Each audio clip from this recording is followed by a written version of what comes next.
Go down. Go down in this corner down there. It should. Okay.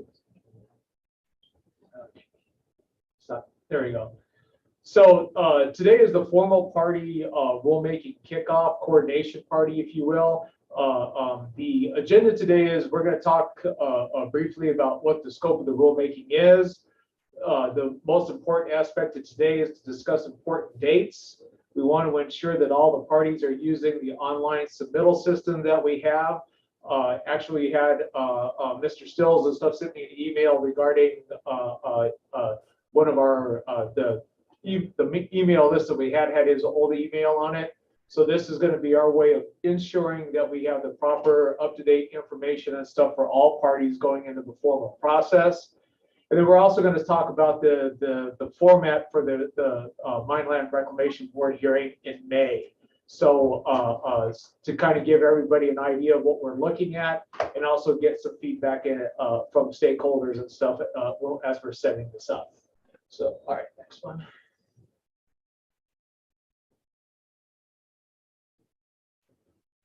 So the scope of the rulemaking specifically is for the implementation of House Bill 2019-1113, which of course had the removal of self-bonding.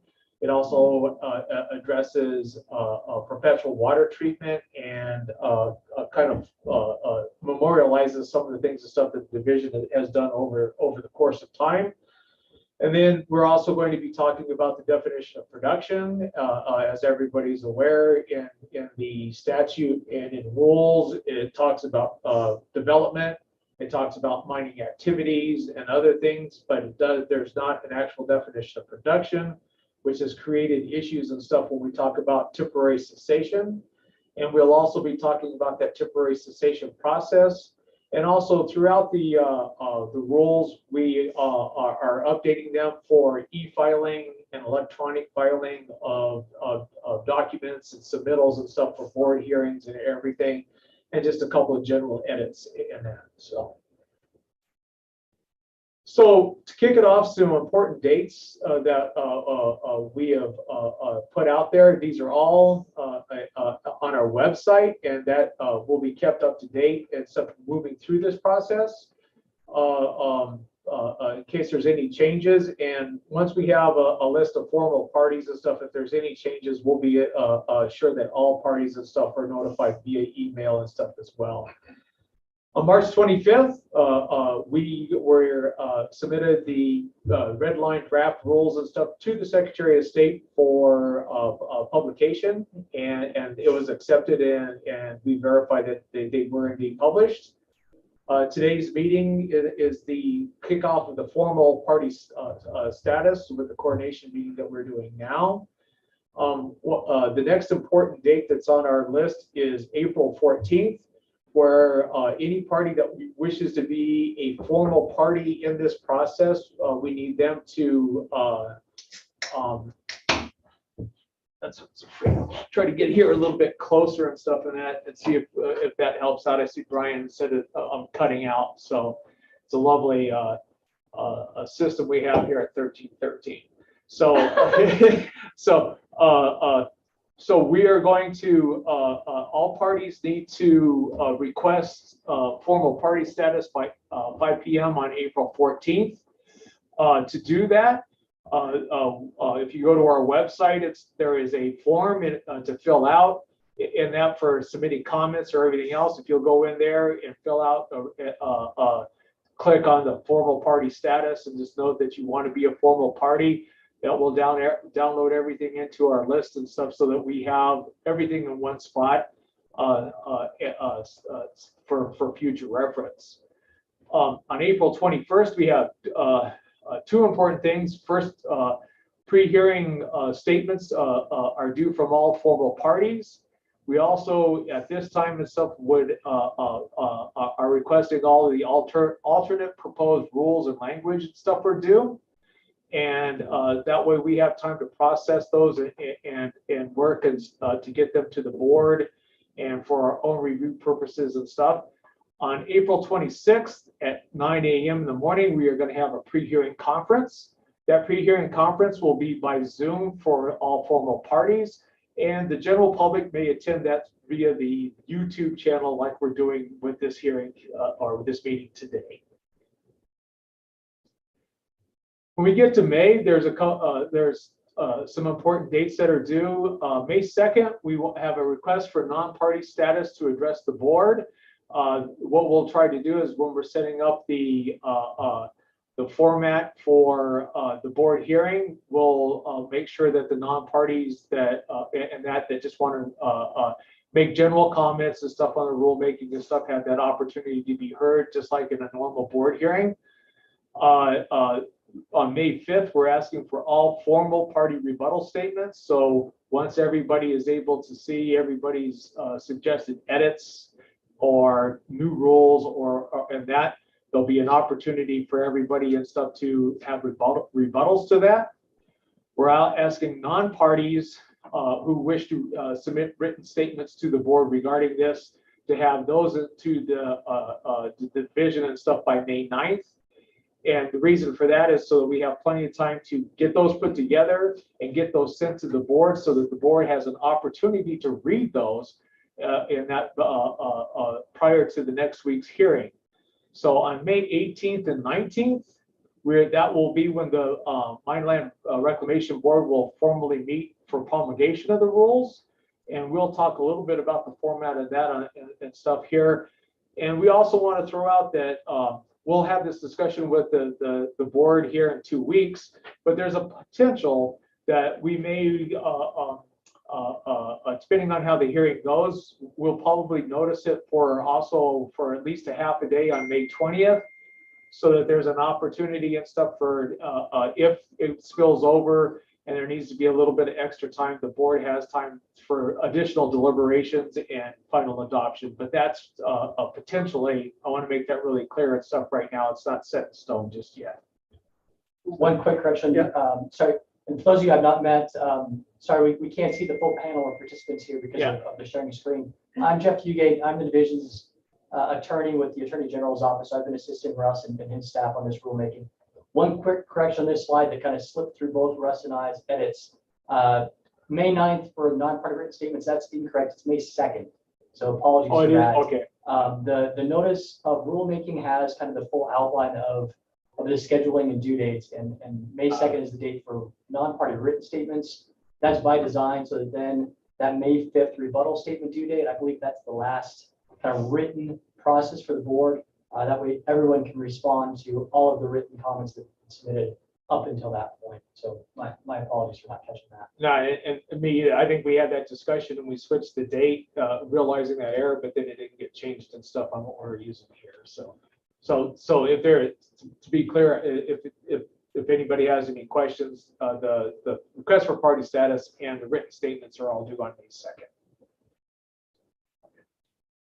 So we want to talk a little bit about the actual hearing itself and what we're envisioning, and with some input from you if necessary, if you have any ideas or need any clarifications. This meeting will be hybrid, so the Mineland Reclamation Board will meet in person, and the formal parties will all appear via Zoom. It's proposed that on May 18th. That we'll have, and we'll outline all of this in our pre-hearing conference as far as times and allotments and everything else. But presentations and testimonies regarding the edits and House Bill 1113 language will be considered on May 18th. And then on May 19th, we'll open up with presentations and testimonies regarding production and temporary cessation issues. And hopefully we'll get complete that process so that the board has time for deliberations and final adoption. If we have to, we'll, like I said, we're going to notice this and stuff so that if there's any additional time needed by the board and stuff for deliberation and final adoption, and that we're going to propose and stuff that Friday morning. So, and that. So, while we're doing this, what we're going to be doing, and that is while the meeting is going on, we're going to have a live red line version of the proposed rules and stuff up during the hearing, so that as parties have conversations, discussions, and the board deliberates, talks about it.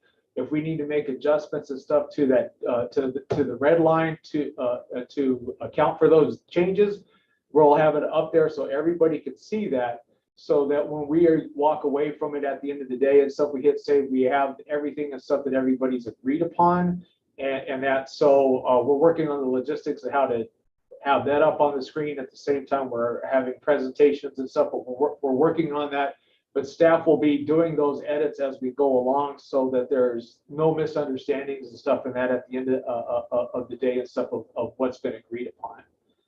So, and the board in that they may accept some language and stuff, and we'll move on. But in the final adoption and stuff will be part of that process and stuff when they're done with all the testimony, deliberations, and they make a final vote on that. So we want to make sure everybody understands where to find information and where to submit their comments, formal process, and everything else. If you go to the DRMS main page, and that there's actually right on the front, there's a rulemaking tab there. You can click on that, and it will take you right to the rulemaking page.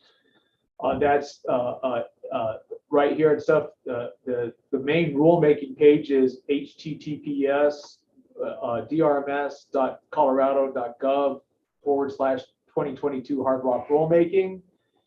And on that page, there's a lot of different resources and stuff there. You can see the informal process, the comments and stuff that were submitted in the informal process. And then we will also be, as we're moving into, there'll be there's a separate folder for the formal process, and where we get submittals and stuff, and that all the documents and stuff from all of the parties will be put there, so that everybody has an opportunity and stuff to see what is being submitted to the board. And that, rather than us trying to send out a lot of emails, we will let everybody know that there's updates and stuff in there for you to take a look at. And if submittals are supposed to be done by a certain by 5 p.m. on a certain date, you can go in at the next day and stuff, take a look at that, and make sure that those comments and stuff are there, and you can review them as needed. So, and this big long connection there, that's actually the Google Forms, and I didn't get a chance and stuff to download that form, but when you click on that, it'll bring it up, and that's where you fill out all of your pertinent information and stuff, and that will be the official record and stuff of how we're able to communicate with you and pass on information. So as I told you, the resources on the web page for the rulemaking, there's the notice for rulemaking, the final proposed red line rules with the strikeouts there. There's our initial statement of basis of purpose and statutory authority. When we get done with the process, we'll go in and fine tune that to where it's reflective of everything that we've covered. The proposed rules red line during the informal process version will be there. There's a copy of House Bill 191113 in case people want to take a look at the exact language of what was passed by the legislature in 2019. And then there's also the current copy of the rules. And then there's, as I noted and stuff, there's a folder there that has submitted comments from stakeholders both during the informal process, so you can go back and look at that, and in the formal process if you're just more concentrated on what we're working on currently. So that was blazing along there in that. So I think the biggest thing and stuff here is we want to be able to answer any questions or anything from stakeholders as far as the process and stuff that's lined out here. and go from there. So do we have anybody that, I don't see any hands raised yet. Are there any questions about what we're trying to accomplish here and any feedback that we need to have in reference to our timeframes and that? So Mr. Sanderson, I think your hand's up. Yes, thank you, Russ. I appreciate your presentation. Could you go back to the slide where you were talking about this live red line being up during the hearing? That's a process that's not known to me. Typically, you have the documents parties have filed, and there will be discussions if there are disputes among the parties looking for consensus. Obviously, typically that happens, and then there's sometimes, a consensus comes together at the last minute at the hearing even. So I'm not tracking how this live red line thing would work as you go through this process. They've used this process in the rulemaking and stuff for oil and gas, where they've been working, where they did this. And the idea and stuff there is this, as we're working our way through this process, if there's changes to the language or whatever that everybody has consensus on, we can make those changes and stuff live right there so that everybody agrees that that's the language and stuff that we want. And that, so, if there's more discussion that needs to be had or whatever, then that's fine. That's up to the board.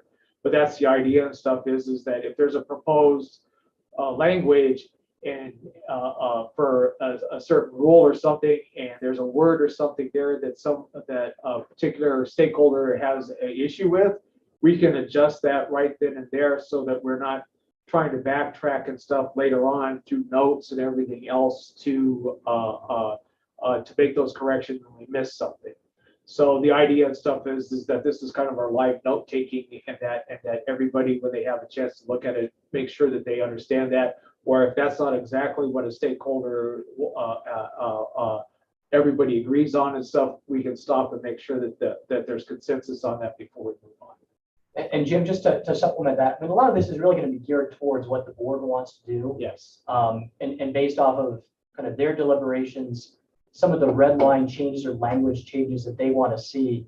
The ultimate idea here is that at the end of the hearing, we've got kind of a draft of the modified or amended rules that the board can review and approve, rather than kind of, letting staff go off after the hearing and modify based on board deliberation or party discussions. So we'll see how it goes. Like Russ indicated, this is something that oil and gas has been doing in some of their rulemakings, just to kind of help move the deliberations along. So we're actually talking with the board about actual language instead of suggested language. They've had some success there, so I'm hoping we'll have similar success here.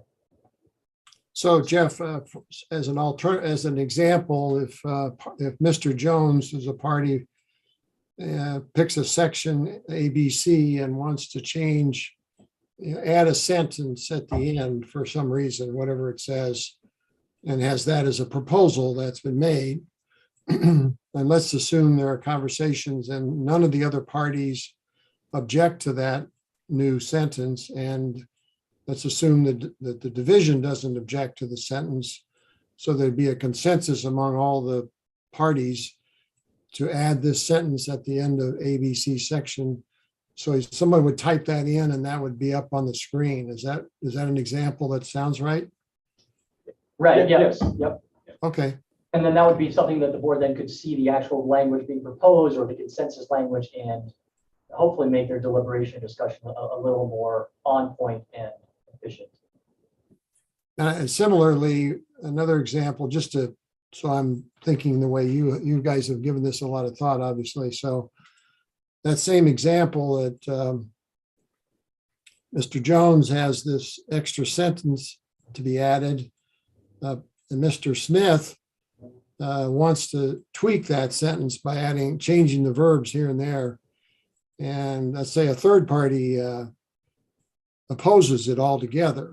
And if the division then picks one of those options that it is willing to support, how would that appear on this would you have all of that up there somehow in different colored font that I'm just trying to think through, because it sounds like a very useful tool if you understand how it works. Yeah, I mean, that situation is obviously a little more complicated if we don't have consensus language, or if we have 3 people with some kind of alternative proposed language. I mean, the point of this is to try to kind of create a tool that is helpful for the board. Okay. So maybe we won't make those kind of changes within the body of the rules themselves, but just on a separate sheet, so the board has an idea of the 3 options that have been proposed during the process. Maybe the division will weigh in on which one makes the most sense from their perspective, and then the board can deliberate. I think if there's just complete disagreement about certain language, I don't think we'll kind of use this tool as a way to help move the ball forward. I think we'll just raise it as an issue for the board to discuss and deliberate on, and then reach their own language. I mean, the board will also potentially weigh in on the language that they believe is most appropriate based on the testimony that they've heard. Thank you. That's helpful. And part of the idea here is that verbally you can hear language and you write it down really quickly on paper or whatever, and that and stuff. But being able to see it up on a screen and being able to read that text in its context, and that is we feel is going to be a helpful tool for the board and for all the parties. When you read something, when you talk about it and listen to it, you're going yes, no, maybe, or whatever. And then when you read it in hard print and stuff, you might have a little bit of a different connotation and stuff there. So we want to. It's the first time we're using it. So we're going to take a look at it and see if this is a valuable tool and stuff for us, for the board and for stakeholders as well. So this, if I have one more separate question, then I'll yield the floor to others. But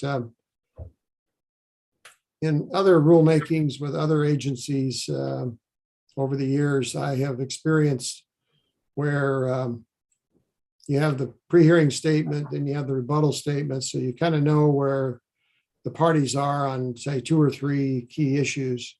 Let's say temporary secession. There's some language that maybe all the parties have a different idea how the proposed rule should be changed. And then sometime during that process, usually the agency, the division in this case, wants the parties to confer.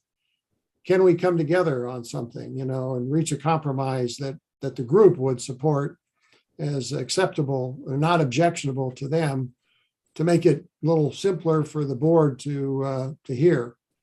Is the division going to encourage that kind of conversation among the parties to the extent it's needed? Or will it be pulling that together? Sometimes I've seen the division, maybe not your division, but another state agency, kind of be the facilitator, kind of the going between the parties, looking for consensus on this issue. Have you thought through that? I don't even know if there's going to be that kind of disparity of views. Yeah. I've read all the comments that various folks have filed over the last couple of years. There are different views, but there are not a lot of different issues in dispute. So this might be an easier rulemaking than you might hope. It's hard to know. Yeah, I can keep my fingers crossed. I think that well, our schedule and stuff and that has some dates certain and stuff. There's also an opportunity and stuff for there to continue to work on consensus. So if we get our the submitted proposed language and other things and stuff, I have something popped into my mind there, Jim, I need to ask and stuff. But there's an opportunity there maybe for us to reach out and talk to different stakeholders, and also maybe have a side meeting and stuff that's not on that schedule and stuff to discuss, here's where we're at. If we do this and this and stuff, are you going to be okay with that? I think there'll be an opportunity. We'll certainly facilitate that if it looks like it's going to be helpful. And then the question I had for stakeholders in general, and that is, on March 4th, there was not final, but the final informal suggestions and stuff on some of the language. And in order to get it published and stuff on time, we opted not to make any changes to the red line because we wanted to be sure that all parties had an opportunity to have that discussion. So those final comments and stuff are in the informal process. And so it's up to the parties, however the informal parties, we'll roll those into the formal process as formal comments, or do you want to resubmit those with additional information? I guess that's a question to the group in general, and that to the four that submitted comments and stuff. And that is, were those your final comments and stuff, or are you wanting to resubmit in the formal process some of the same comments and language and stuff that's there? So, and I know that CMA and I think Inform and that did some and DOE, and I can't remember who the other one was and stuff there off the top of my head. But we have your informal comments. There's some good suggestions and stuff in there, some things and stuff we hadn't contemplated. So we would we're more than willing to put those in at a point. But the question is do you want us to consider those as part of the formal process now, or do you want to resubmit those comments and stuff from the March 4th? Not hearing anybody else, I'll just ask a question for either Jeff or Chuck. Typically, you have the proposed rule that's going to be published in the Colorado Register that you shared with us last month. And then the record starts then. My question is, there's all these informal comments about issues as the dialogue among the parties and the stakeholders progressed. Are you going to roll all that stuff into the record for this hearing, or are you going to say we need to start over? And if there's something an issue that's still outstanding that you want the board to consider and the division to consider, you need to put it forward now in this formal rulemaking process. That would seem to me to be the normal way, but perhaps you've got another idea. Well, that was part of the question and stuff in that, and we're totally fine with drawing a line in the sand and saying the informal process is done, and while we got your final comments and stuff before we published, and that for the formal process, please submit any comments and stuff that you have moving forward there. So, Mr. Stills, your comments, please. Yeah, on that. Sorry, Jeff wasn't able to make it here, so I'm kind of covering the meeting. But however you do it, I think it's just being really clear so we know what goes into the formal rulemaking record and what has been informal stakeholders. I think what we would the folks that we're working with would appreciate is a clean, clear cutoff. I can't say that I have an absolute preference, but it seems like kind of echoing what Mr. Sanderson said, and that is the informal is its own record that's kind of closed now, and this will be a formal record, and they're two discrete things. But like I said, I don't think I have so much of a preference, except to request that we be crystal clear on whether or not we need to bring comments forward. Yeah, and I think both the way that you described, and I'll defer to Chuck as well, since it ultimately is his client and their record of rulemaking. But historically, the division has kind of used that notice and publication as a new start. We recognize there's a lot of good discussion ideas as part of the informal process, but historically DRMS has not incorporated that into the formal record. So that was kind of Russ's question. There were some good, useful comments that we received kind of at the tail end of the informal comment period that I think likely could or should be incorporated into this formal process. And maybe we've answered our own question. Yeah. Is that to the extent there are some comments that were submitted late in the informal process that you would like to be considered in the formal process, we ask that you resubmit those as part of your pre-hearing statements. Yeah. And I think that will give everybody kind of that clear starting point that this formal process is its own process. The record starting on kind of that publication date on the 25th. Chuck, I don't know if you want to. Yeah, that makes sense to me. And I think to the extent that you're, during the informal process, points you wanted to make didn't make it into the draft rules that were filed with the Secretary of State. I'd certainly say if you want those differences to be part of the record, I'd encourage you to go ahead and file them as we move into the formal rulemaking process. Kind of, as Jeff said, we usually view the filing with Secretary of State as kind of the line from, we're no longer in informal rulemaking, we're into the formal process. And, I think it sounds like Russ and Jeff are really just kind of encouraging everybody to take a look at what was submitted and what were the discussions that were had in the informal process. And to the extent that that you've got something that didn't find its way into what was filed with the Secretary of State, now's the time to make sure that you get it included in the record on the formal process. Yeah, so to be crystal clear, and that we're into the formal process. So you saw the red lines. If you have any comments and stuff or changes or anything like that were not part of that red line, please submit those and stuff through the formal process, and we'll consider the informal process totally closed and separate. All right. So any other additional questions? I don't see any hands or anything right now. I can't see everybody. Miguel just Miguel.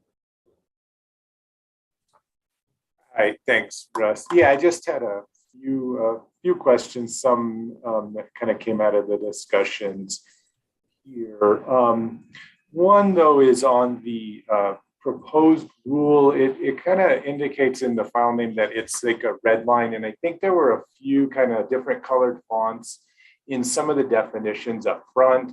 And then I think it didn't seem like the other changes from the current rule to the new rule or the proposed rule were in any type of red line or strikeout that I could tell. And maybe it's just my version or how it comes up on my software. So I just wanted to see if that was intentional, or if there was a version you would put that would really be clear of what are the changes for this new proposed rule, so that we can focus on those aspects if appropriate.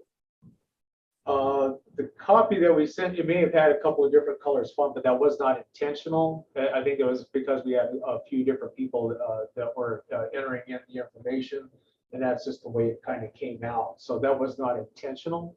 So it's a red line is a change and stuff as far as that goes. So yeah, I guess Miguel, maybe I'm not following the comment or concern.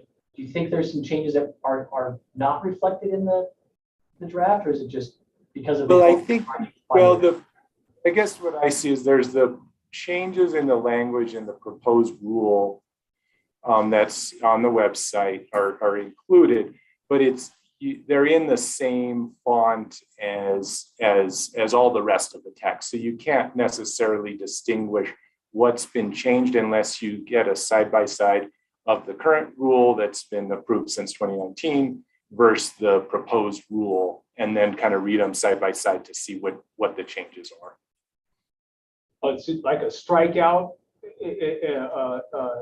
kind of that. Yes. Yeah, either there's not like a different font color or a strikeout type of format to be able to tell. And I didn't, and that's okay. I mean, if it was intentional, I just wanted to see if maybe that was the intent, and that's fine. We can work through that as well. But just wanted to bring that to your attention. I'll double check, Miguel. I thought fairly certain that the version that was filed with the Secretary of State and that should have been published, all of the colored font are the suggested changes, including any kind of strike throughs. And I don't know if there were a lot of strike throughs. Maybe this is something that we'll take a look and see if we can't figure it out. Yeah. Now, obviously, we don't want you all to have to do a side-by-side on 600 pages of potential changes. That's clearly not the intent. We'll make sure there wasn't some technical. And apologies if it's just something on my computer or an individual issue, but. Okay. So, and Miguel, Did you look at the one that was, do you have a copy that was the one that was filed with the Secretary of State or the one that's on the web? Because we'll double check that too. There may be. I just looked at the one on the webs, that was the linked on the website, on the DRMS. All right, we'll take a look at that and see and stuff of that. And certainly if there's some way of stuff to make that easier for all of us stuff, we'll see what we can do. So Miguel, is what you're looking at a Word document? It's a PDF. the PDF. Yeah. Okay. Yeah, Miguel, I just pulled up the March 25th Colorado Register, and that version does have kind of the red line strike throughs. It does show up in different colors, but that one does identify the proposed changes. I'm not sure about the version that's on the DRMS website. Okay, we'll take a look at that and see. Okay, thanks. And then just a clarification, maybe you mentioned this during the presentation, I missed it, but are presentations allowed for the parties during the rulemaking hearing? And if so, when would those be? Would we need to submit those prior to the hearing to have those available? Yeah, when we convene our pre-hearing conference on April 26th and stuff, that's some of the things that we'll outline. But yes, there's presentation.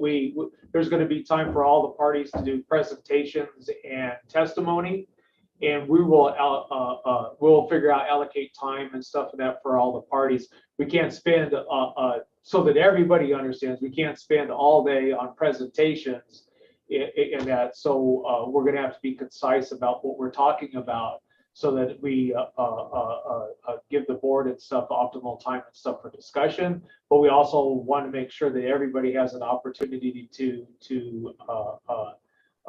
present to the board and stuff their issues and possible changes or issues and stuff with some of the language and stuff there. So that'll be all determined and stuff in that pre-hearing conference. Yeah, thanks. And then the last little item, just want to confirm it. Jeff, you were, I think, clarifying the deadline for rebuttals, and I just wanted to confirm. So those are due May 5th then for the parties? Yes. Right, party rebuttal statements are due May 5th. So again, yeah, the notice of rulemaking filed with the Secretary of State outlines all of those. Yeah, we got May 5th for rebuttal statements, May 21st for pre-hearing statements from parties, and alternate proposed rules from parties. And then there's different dates for those that want to participate as non-parties. Thank you. Like I said earlier, that those dates are facilitated and stuff, so we have enough time and stuff to ensure that the board gets all that information.